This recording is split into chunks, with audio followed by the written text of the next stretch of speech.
વિદ્યાર્થી મિત્રો, ધોરણ 10 હિન્દી આજે આપણે ચોથો યુનિટ શરૂ કરીએ છીએ. ચોથા યુનિટનું નામ છે એક પ્રશ્ન 4 ઉત્તર અને એના લેખક છે શ્રી પ્રકાશ. આ જે પાઠ છે એનો પ્રકાર છે લેખ. હવે આ લેખમાં જે શ્રી પ્રકાશે આપણને જણાવ્યું છે એ આપણા દેશનો પ્રશ્ન છે અને હાલનો પણ પ્રશ્ન કહેવાય અને પહેલેથી આવતો આ પ્રશ્ન છે, ચાલી આવતો પ્રશ્ન છે. એક પ્રશ્ન અને 4 ઉત્તર. એક પ્રશ્ન કયો છે એ મેં તમને અહીંયા દર્શાવ્યો છે. આખા પાઠમાં આ શ્રી પ્રકાશ દરેક વ્યક્તિને એક પ્રશ્ન પૂછ્યા કરે છે અને એના 4 ઉત્તર મેળવે છે 4 અલગ અલગ વ્યક્તિઓ પાસેથી. એ મેં તમને ટૂંકમાં લખ્યું છે અહીંયા. આટલું તમને યાદ રહે એટલે આખો પાઠ તમને આવડી જાય. પહેલો જવાબ આપનાર વ્યક્તિ કોણ હતો? તો ઈસાઈ પાદરી, જેન્ટ્સ, પુરુષ હતા. ઈસાઈ પાદરી શું જવાબ આપે છે એનું ટૂંકમાં મેં લખ્યું છે અહીંયા, પછી વિસ્તૃતમાં સમજાવીએ કે ભાઈ તમે લોકો છો ને પોતાના કામને ગર્વ આપતા નથી. બીજો વ્યક્તિ છે વૃદ્ધ સરકારી કર્મચારી. એ પણ જવાબ આપે છે કે તમને તમારે પોતાની જવાબદારી નથી કોઈ પણ કામ સોંપ્યું હોય તો એની. ત્રીજી એક સ્ત્રી છે અને ચોથી પણ સ્ત્રી છે. આ તમારે યાદ રાખવાનું છે દરેકે. ત્રીજી સ્ત્રી શું જવાબ આપે છે કે તમે બધા બહુ આળસુ છો, કામમાં કામ આવે તો આળસ આવે આપણને. અને ચોથી એક વૃદ્ધ સ્ત્રી છે જે બધાને કહે છે કે તમારામાં કોઈ પ્રકારની ઉદારતા નથી. હવે આ 4 ઉત્તર મળ્યા છે. આ ટૂંકમાં આખા પાઠનો તમારે સાર આવી ગયો. એટલે એક પ્રશ્ન અને 4 ઉત્તર કયા? તો આ એક પ્રશ્ન છે કે આપણો દેશ ઉન્નતિ કેમ નથી કરતું અને 4 અલગ અલગ વ્યક્તિઓ એના 4 અલગ અલગ જવાબ આપે છે. હવે આટલું તમે યાદ રાખો એટલે આખો પાઠ તમને યાદ રહી જશે. વાંચતા જઈએ, સમજતા જઈએ. श्री प्रकाश शू जणावे छे ते. श्री प्रकाश प्रस्तुत पाठ में पूछे गए एक प्रश्न का अलग अलग महानुभावों से अपने ढंग से वो जवाब मांगते हैं. हमारा देश तभी उन्नति कर सकता है जब देश का प्रत्येक नागरिक पूर्णतः ईमानदार होगा, लगन से, निष्ठा से काम करेगा और छोटे से छोटा कार्य हो तो भी करेगा. यह 4 महानुभावों ने उत्तर दिया कि तुम्हारे देश के जो लोग हैं निष्ठा से काम करेंगे, अपने काम का गर्व करेंगे, अपने जिम्मेदारी समझेंगे, तब हमारा देश उन्नति करेगा. अब पहला हम देखते हैं कि ईसाई पादरी ने क्या कहा. उनसे पहले सबको ही कुछ न कुछ खपत होता है. खपत मतलब धुन होता है. तो श्री प्रकाश को भी एक धुन थी. वो बोलते हैं कि मुझे भी कई बातों का खपत था. उनमें एक यह कि जब किसी विदेशी से मेरी मित्रता हो जाती और उन्हें सहृदय पाता हूँ, साथ ही यह समझता हूँ कि हमारे देश में बहुत दिनों से रहने के कारण वे पर्याप्त अनुभव भी प्राप्त कर चुके हैं और उनके किसी सुअवसर पर मैं प्रश्न पूछता. प्रश्न क्या है? केवल एक प्रश्न कि हमारे देश में इतने बड़े महान पुरुष हैं, हमारे देश को सुधारने के लिए हमारे लोग बड़े बड़े आंदोलन कर रहे हैं, लेकिन देश उन्नति क्यों नहीं करता? तो जब कोई व्यक्ति उनको मिल जाता जो बाहर का हो, हमारे यहाँ आकर कोई नौकरी करता हो, कोई सामाजिक कार्य करता हो, तो उनको वो प्रश्न पूछता. उनका वो एक खपत था, मतलब उनकी धुन थी प्रश्न पूछना. कई साल वहाँ पर रहा है वो अनजान व्यक्ति, तो उनको हमारे देश की संस्कृति, रहन सहन सब कुछ अनुभव होता है. तो वो सोचने लगते हैं कि उनको तो पूरा अनुभव हुआ है, चलो मैं उनको प्रश्न पूछूं कि भाई हमारा देश है कुछ उन्नति क्यों नहीं कर रहा है. तो क्या करते हैं? सभी लोग जवाब देंगे? नहीं. कोई लोग सोचते हैं कि भाई हमको तो संकोच होता है, ऐसा प्रश्न क्या है, हम नहीं जवाब दे सकते उनका. कोई लोग आनाकानी करते भाई नहीं, और कोई लोग शर्माते हैं. किसी को तो वो चकित हो जाते हैं, अरे ये कैसा प्रश्न है, तुम्हारा देश उन्नति नहीं कर रहा है तो क्या.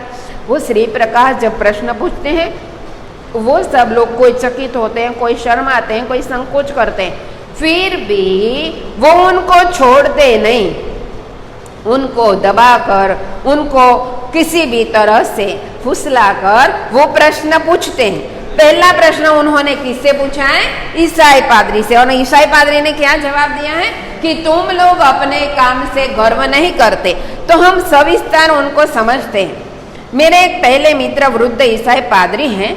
वे 36 वर्ष से भारत में ईसाई मत के प्रचार में उतना नहीं, लेकिन सपत्नी देश के दरिद्र नर नारियों को सामाजिक सेवा में वो लगे रहे कि 36 साल से वो वहाँ पर कार्य करते थे। कोई दुखी पति पत्नी है, सपत्नी कोई प्रॉब्लम है और सामाजिक कार्य करते हैं हमारे देश में कितने वर्षों से? 36 साल से। तो उनको तो हमारे देश का पूरा अनुभव होगा। हम भी 36 साल के होते हैं तो हमको भी अनुभव होता है। तो उनको एक प्रश्न पूछ लिया। वो मेरे सहृदय हो गए थे। मेरे हृदय में उनके लिए बड़ा सत्कार और प्रेम है। उन्हें उत्तर में थोड़े यह कि तुम लोग अपने काम में गर्व नहीं लेते। जब श्री प्रकाश ने उनको प्रश्न पूछा कि भाई हमारा देश ये उन्नति क्यों नहीं कर रहा है, तो जब पहला उनका मित्र है उन्होंने जवाब दिया भाई तुम लोग अपने काम में गर्व नहीं लेते हो। तो क्या काम में गर्व नहीं लेना मतलब क्या? तो विस्तार में उन्होंने बताया कि यहाँ पर जब किसी को कोई नौकरी चाहिए तो अतिशयोक्तिपूर्ण शब्दों में वो दरखास्त, जब आवेदन आता है ना तो हम एप्लीकेशन करते। एप्लीकेशन में क्या करते हैं? विनय से सत्कार से सब एप्लीकेशन लिखते हैं और अंत में लिखते हैं कि यदि मुझे ये जगह पर स्थान मिल जाएगा तो मैं आपका कद्र करूंगा, आपका आदर करूंगा, संस्था के लिए वो करूंगा। बड़े बड़े वादे करते हैं और बड़ी बड़ी बातें करते हैं। लेकिन जब उनको नौकरी मिल जाती है, उस स्थान पर जगह मिल जाती है, तो थोड़े दिनों के बाद उनको उनके तेवर बदल जाते हैं। कोई भी नौकरी हो, बड़ी हो या छोटी हो, कोई भी नौकरी हो, कोई कलेक्टर है, कोई टीचर है या कोई प्यून है कि कोई क्लर्क है, कोई भी हमें नौकरी मिल जाए तो क्या करते हैं? हम शुरुआत में अच्छे वादे करते हैं, बाद में वो काम को अच्छी तरह से समझते नहीं, ठीक से करते नहीं।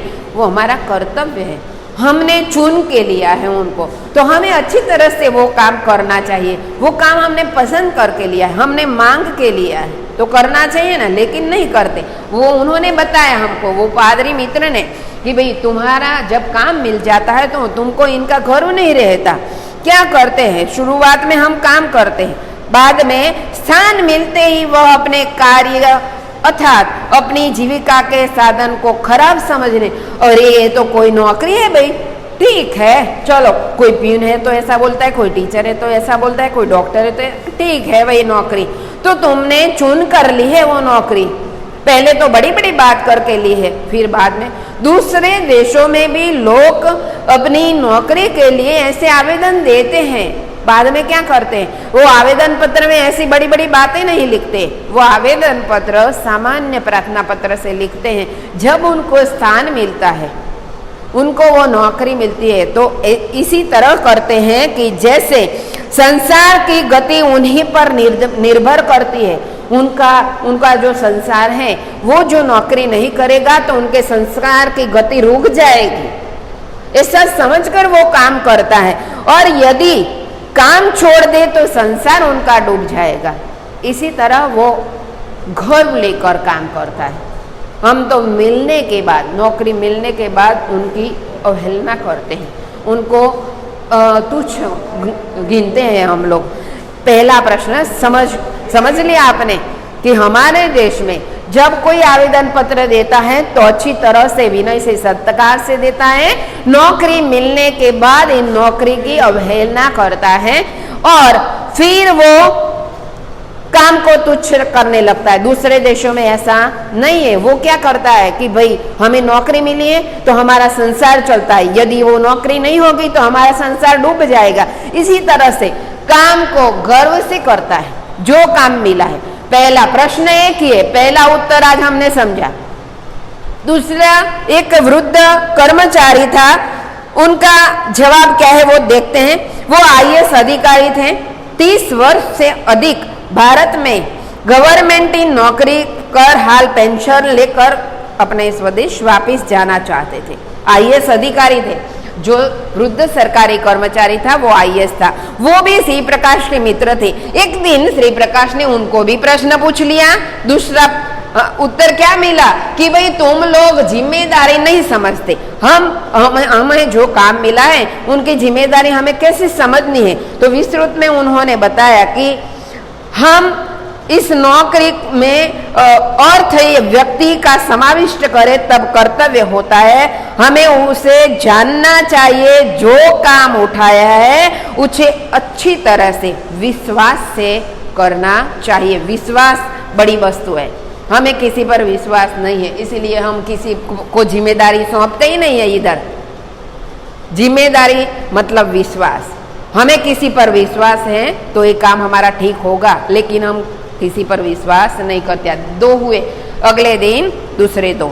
आज कोई होमवर्क नहीं है। ओके।